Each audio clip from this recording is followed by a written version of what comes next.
একটা মা যদি তার 5টা সন্তানকে সেই ছোট থেকে যত্ন নিয়ে তাদের কোনো কমতি দেয় না মানুষ করার জন্য, কিন্তু যখন ওই 5 সন্তান বড় হয় তখন একটা মায়ের আর খেয়াল রাখতে পারে না। আজ বিশ্ব মাতৃ দিবস। এই দিনে আমি সকল মাকে নতমস্তকে প্রণাম জানাই। আর একটা কথাই বলবো বাবা, আমরা ভারতীয়, আমাদের কাছে কোনো মাতৃ দিবস নেই।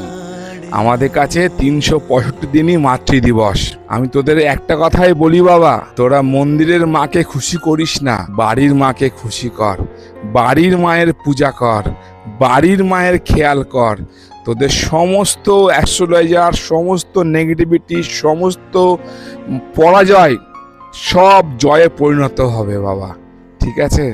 হ্যাঁ, বাড়ির মাকে কখনো তোর জন্য যেন তার চোখের জল না বার হয়। বাবা মা দুজনকেই বলছি বাবা, তোর মা তোদেরকে জন্ম দিয়েছে রে, জানিস তো? হ্যাঁ, জ্যান্ত ভগবান পৃথিবীতে একটাই, সেটা হলো মা, ঠিক আছে বাবা?